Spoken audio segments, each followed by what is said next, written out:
guys, welcome to channel YouTube STT Saint Paul Bandung. Saat ini sebelum saya memulainya, saya mau sapa kita semua di dalam kasih Tuhan kita Yesus Kristus. Shalom. Kiranya teman-teman yang menonton video ini dalam keadaan sehat ya. Nah, tentunya saya merasa senang banget bisa hadir di podcast kita di tahun 2026 yang baru ini. Dengan itu, kita akan mengobrol tentang sesuatu cerita yang klasik tapi ngena banget di dalam kehidupan kita saat ini. Kepo ya, kita membahas apa? Kita akan membahas kisah kakak beradik Kain dan Habel dari Kejadian pasal 4. Judul kita yaitu simple namun mendalam. Tuhan melihat isi hati, bukan penampilan. Nah, supaya pembahasannya makin seru dan tajam, sudah hadir di samping saya pakarnya langsung, yaitu Ibu Hertina Seyarman BAMAMTH. Selamat datang Ibu, apa kabar? Baik, terima kasih kalau pada hari ini kita boleh berjumpa kembali dalam podcast di awal tahun yang baru ini. Nah, terima kasih Bu. Biasanya, sesender kasih, kalau kita mendengar Kejadian pasal 4, sering kita berpikir soal kasus pembunuhan manusia pertama. Tapi saya rasa ini sebenarnya soal detak antara kita sama Tuhan loh. Bisa tolong kasih gambaran singkat nggak Bu kepada kita semua? Apa sih pesan curhatan Tuhan yang Tuhan inginkan di balik kisah ini? Silakan Ibu. Oke, memang benar nih, orang melihat kisah itu sepertinya wah ini adalah kisah pembunuhan yang pertama di dalam Alkitab. Tapi sebetulnya ini tuh bukan sekedar masalah kriminal ya, yang pertama yang terjadi begitu ya. Tapi ini sebetulnya adalah merupakan satu kisah yang menyangkut spiritual yang pertama di dalam Alkitab ya. Nah, kalau kita lihat di sini ada dua orang yang datang kepada Tuhan ya. Dan kemudian kalau kita lihat dua-duanya itu membawa persembahan, ya kan? Nah, dan kemudian yaitu namanya tadi sudah disebutkan bukan ya? Sama namanya Kain dan Habil ya. Nah, kalau kita lihat ya, aduh dua-duanya itu kelihatan memang rohani ya, kelihatan rohani. Tapi sebetulnya kalau kita lihat dari kisah ini, Tuhan menerima persembahan dari yang satu, tapi kalau kita lihat yang satunya Tuhan menolaknya. Nah, artinya kalau di sini kita melihat ya sebetulnya ya, di hadapan Tuhan, ya, di hadapan Tuhan penampilan kita ini bisa sama, ya kan? Bisa sama ya. Nah, tapi kalau kita melihat hati, mungkin itu bisa sangat berbeda, ya. Itu. Wah, terima kasih Bu. Gambarannya sudah singkat ya tapi sangat jelas. Kita lanjut ke pertanyaan pertama. Mengapa hati lebih penting daripada bentuk persembahan Bu? Kalau Nah, jelas. itu dia. Karena apa? Sebetulnya kalau kita lihat ya, sebetulnya Tuhan itu kan Allah yang kaya, ya kan? Sebetulnya dia tuh tidak pernah merasa apa? Kekurangan, ya. Tidak pernah merasa kekurangan. Jadi kalau dibilang sebetulnya dia tidak butuh pemberian. Tapi kenapa kita belajar untuk memberi persembahan begitu kan ya? Nah, karena ini menyangkut apa? Relasi, hubungan Tuhan dengan si pemberi, gitu kan ya? Nah, jadi kalau kita lihat ya, persembahan Habel itu diterima ya, bukan karena masalah domba yang dipersembahkan, bukan ya. Tapi apa? Karena yang lebih dalam lagi adalah karena apa? Masalah iman dia, ya, masalah iman ya. Jadi kalau kita lihat Habel itu ya, dia itu datang sebagai orang yang memiliki apa? Hati yang percaya dan berserah kepada Tuhan, ya. Nah, tapi kalau Kain gimana? Kain itu, dia itu datang sebagai orang yang ingin sekedar apa? Datang pada Tuhan memberikan persembahan, sekedar ingin memenuhi kewajibannya. Begitu. Ya, itu yang membedakan. Nah, kalau kita lihat memang perbedaan ini sepertinya nggak kelihatan ya. Tapi tahu nggak, perbedaan ini sangat besar. Ya, sangat besar. Yang satu datang apa? Untuk menyatakan kasih kepada Tuhan. Itu ya. Tapi yang lain datang apa? Sebetulnya hanya sekedar ingin memuaskan keperluan dia, egonya dia itu loh, akunya dia ya.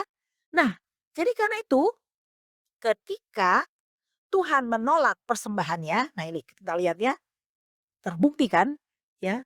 Kain itu waktu ditolak bukan dia itu memikirkan kenapa Tuhan menolak dan kemudian dia belajar melihat dirinya dan belajar untuk datang pada Tuhan, bertobat, begitu kan ya. Nah, tapi yang terjadi apa? Dia itu malah apa? Marah, ya kan? Dia marah. Kemudian apa? Dia itu iri ya, hatinya iri dan akhirnya apa? Dia mengambil keputusan ya untuk membunuh adiknya yaitu Habel. Nah, di sini kita lihat hati ya, hati yang salah itu tidak akan tahan untuk bisa menerima koreksi ya, tidak mau untuk dikoreksi. Nah, itu masalahnya di situ. Harusnya kan Kain itu berpikir, "Kenapa saya tidak diterima persembahannya?" Gitu kan?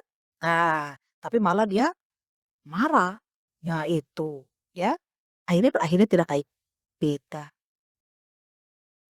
Wah, mantap nih pertanyaan pertama dijawab dengan sangat jelas. Tentunya saya rangkum katakan Ibu yaitu hati yang salah tidak tahan akan koreksi bahaya terindikasi. Coba kita koreksi dulu hati kita sebelum kita lanjut di pertanyaan selanjutnya. Langsung saja kita lanjut di pertanyaan yang kedua. Bagaimana melatih hati kita agar kita tetap tulus, Bu, Benar, akan Tuhan? ini pertanyaan yang bagus ya. Nah, sebetulnya nih, Tuhan itu ya, waktu dia menolak itu, Tuhan sudah kasih loh petunjuk ya, petunjuk kepada Kain. Ya, dia mengingatkan kepada Kain dengan kata apa? Dia bilang, ya, dosa ya sudah mengintip di depan pintu, ya kan? Nah, tapi ingatlah, engkau itu justru harus berkuasa atasnya, ya kan? Hati-hati loh. Betul sudah memberikan peringatan. Jadi artinya apa? Ketulusan itu sebetulnya tidak terjadi otomatis sebetulnya loh di dalam kehidupan kita, betul enggak? Ya. Nah, tapi ketulusan itu sebetulnya harus dijaga ya dan harus dilatih ya di dalam kehidupan kita ya. Nah, melatih itu apa? Melatih hati itu artinya apa? Ya berani jujur dong, ya kan? Berani jujur kepada Tuhan tentang iri dan kecewa. Nah, waktu kejadian Tuhan menolak persembahan Kain, dia itu memang apa? Merasa kecewa. Betul kan? Betul. Kecewa. Kemudian dia merasa iri hati. Kenapa? Kok punya Habel itu diterima gitu ya. Nah, waktu dia punya hati begitu ya, jujur, Tuhan, ini loh, aku kecewa loh sama Tuhan. Kenapa persembahanku nggak diterima? Ya, aku kecewa. Aku iri hati loh sama si Habel itu. Harusnya dia bilang jujur sama Tuhan gitu kan ya. Tapi dia apa? Menutup. Dia tidak mau mengakui kekecewaan dan ada rasa iri hatinya begitu ya. Ya, itu. Tapi Kain itu menutupi. Harusnya tidak menutupi. Tidak menutupi perasaannya. Gitu kan ya. Dengan aktivitas yang lain atau aktivitas rohani lah. Oh, kita ini kan biasanya kan kita misalnya dengan teman nih, kok temanku begitu ya, kok dia itu dipuji, diterima, tapi aku ndak loh, aku jadi kecewa loh, aku jadi marah, jadi iri hati, dan dia simpan. Padahal kan harusnya tentang sama Tuhan. Biasanya orang itu kemudian seperti Kain, dia menutupi dengan aktivitas pelayanan seolah-olah yang rohani gitu loh ya. Nah itu tuh yang ndak bisa ya. Harusnya Kain mau dikoreksi oleh Tuhan ya. Sebelum hatinya itu jadi keras. Karena kalau seperti itu dia simpan, hatinya jadi keras kan dan akhirnya apa? Dia mengambil keputusan untuk membunuh. Begitu. Nah, kita juga sebenarnya sama. Kalau kita punya perasaan-perasaan yang tidak baik, kekecewaan, baik sama Tuhan atau karena masalah dengan teman kita lah begitu kan ya. Itu sebenarnya jujur loh sama Tuhan dan mengakui dan mau dikoreksi sama Tuhan, maka hati kita nggak akan jadi keras. Ini Kain nggak mau dikoreksi loh. Makanya keras dan akhirnya mengambil keputusan untuk membunuh. Nah, Kain tidak mau apa? Menghadapi hatinya, ya. Dia membiarkan luka, ya. Membiarkan luka menjadi apa? Kebencian. Nah, itu masalahnya ya. Kebencian, dendam, ya. Dan akhirnya apa? Kebencian itu menjadi apa? Kehancuran, ya. Kehancuran bagi dirinya sendiri gitu loh ya. Nah, itulah bahaya kritik ya untuk bisa berlaku jujur ya di hadapan Tuhan ya. Hmm. Oke, Bu. Makasih, Bu. Kemudian di pertanyaan ketiga langsung saja, bagaimana sih, Bu, caranya kita menjaga hati saat kita aktif melayani atau terlihat rohani? Hmm. Bagaimana, Bu? Oke ya. Ini memang satu pertanyaan yang sangat baik ya. Dan juga bisa merupakan ya memang kalau kita aktif melayani gitu kan ya, tapi kita nggak jaga hati kita, ini adalah suatu hal yang memang sangat membahayakan, itu sangat berbahaya ya. Kenapa? Banyak orang yang melayani ya, tapi hatinya sebetulnya tidak lagi bersama dengan Tuhan. Iya, iya. Jadi apa? Sebetulnya dia melakukan semua itu hanya demi untung apa ya? Dia dipuji orang lah, untuk menyatakan bahwa saya ini, wah saya ini rajin. Iya, tapi hatinya tuh tidak untuk Tuhan. Nah ini bahaya ini ya. Jadi kita itu bisa mimpin doa ya. Kita bisa mengajar. Kita bisa menyanyi jadi WL yang luar biasa begitu kan ya di depan orang begitu ya. Tapi di dalam hati kita itu apa? Penuh dengan apa? Sebetulnya pengen apa? Pengakuan. Nah itu, ingin diakui, "Oh ya tuh hebat loh, aku ini bisa loh ya, dan aku ingin apa, dihargai orang.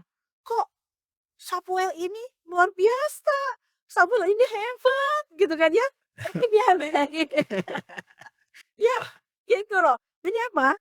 Ingin lebih terlihat ya, daripada orang lain.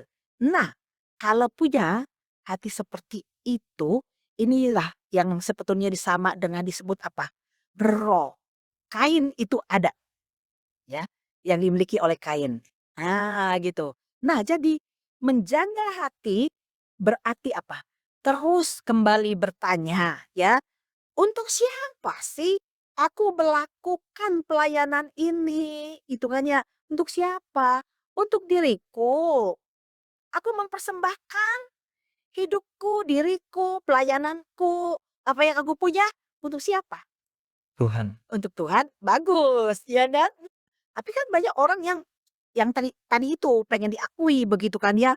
Nah itu, ini satu hal yang memang perlu kita renungkan. Untuk siapa aku melakukan semua ini?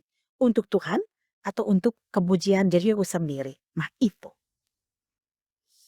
Sangat bagus dan terkasih. Baik, Bu Ervina, terima kasih untuk pembahasan kita yang luar biasa pada podcast hari ini. Sebelum kita menutup acara podcast ini, mungkin Ibu mempunyai pesan-pesan yang ingin Ibu sampaikan kepada kita semua, waktu dan tempat? Oke, baik. Nah, ini aja. Saya ingin mengajak para pendengar sekalian, ya, jangan takut, jangan khawatir kalau Tuhan itu mengingatkan kita atau menyentuh hati kita, ya. Nah itu, untuk mengingatkan kita, ya. Dia itu bukan datang untuk menghukum kita, tapi dia datang sebetulnya untuk menyembuhkan, ya. Jadi lebih baik hati yang jujur dan rasa hancur tak begitu kan ya, daripada kelihatannya hatinya disimpan ditukannya nggak mau aku itu punya menunjukkan iri hatiku, aku nggak mau menunjukkan kecewaku gitu kan ya, ditutup-tutupi supaya orang bisa melihat, "Oh aku bagus kok," begitu kan ya, seperti yang rapi. Tapi sebetulnya apa? Akhirnya dia akan menjadi mati kalau terus disimpan rasa yang tidak baik itu di dalam hatinya, gitu ya. Jadi lebih baik apa? Hati yang jujur, ya walaupun kita rasanya, "Duh hancur juga nih kenapa hatiku seperti ini ya?" Gitu. Tentunya teman-teman sudah jujur kah hari ini? Semoga kita semuanya jujur ya setelah menonton video ini. Mantap banget loh obrolan bareng dengan Ibu Hertina hari ini. Pelajarannya, jangan cuma jago dibungkus doang, di penampilan doang, saudara-saudara yang terkasih. Yang penting mah hati kita. harus sinkron sama maunya Tuhan, apa maunya Tuhan di dalam kehidupan kita. See you di podcast berikutnya. Tuhan Yesus memberkati. Dadah.